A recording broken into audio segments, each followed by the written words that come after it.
Aprelin 18-i Nida Vətəndaş Hərəkatının fəallarının valideynləri Reportyorların Azadlıq və Təhlükəsizlik İnstitutunun media mərkəzində mətbuat konfransı keçirib. Həbsdə olan nidaçıların valideynləri prokurorun övladlarını uzun müddətli həbs cəzalarına məhkum etmək istəyinə etiraz əlaməti olaraq aprelin 20-sindən bütün məhbusların azad edilməsi tələbi ilə müddətsiz aclıq aksiyasına başlayırlar. Aksiya Müsavat Partiyasının qərargah mənzilində keçiriləcək. Bununla onlar aprelin 17-sində İstintaq Təcridxanasında aclıq aksiyasına başlamış fəallarla həmrəylik nümayiş etdirirlər. Təqsirləndirilən Zaur Qurbanlının anası Səkinə Qurbanova prokuror Neymət Əvəzovun dərhal yekun nitqlə çıxış etdiyinə, hazırlıq üçün vaxt istəmədiyinə diqqət çəkib. Qurbanova bildirib ki, prokuror yarım il əvvəl prosesin başlanğıcında elan edilmiş ittiham aktını sözbəsöz təkrar edib.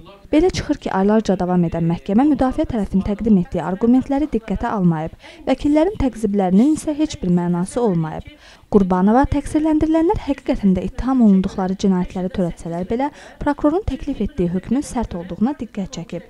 Rəşadət Axundovun anası Mətanət Axundova gənclərin sadəcə əsgər ölümlərinə dinc etiraz etmələrinə baxmayaraq, onlara qarşı irəli sürülmüş ittihamların və onların bandit kimi təqdim edilməsinin əsassız olduğunu bildirib. Şahin Novruzlunun atası İbrahim Novruzlu bildirib ki, cinayət işinin saxtalaşdırıldığı göz önündə.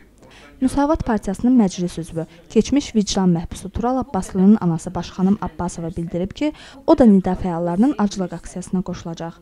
Onun fikrincə, hakimiyyət fəal gəncləri ona görə həbsə atır ki, onlardan qorxur. Real Hərəkatının idarə heyətinin üzvü Azər Qasımlı bildirib ki, hakimiyyət nida fəallarını ona görə təqib edir ki, onlar Azərbaycanı başqa cür, korrupsiyasız, xalqın sərvətləri mənimsənilməyən, təhsil sistemində problemlər olmayan ölkə kimi görmək istəyir.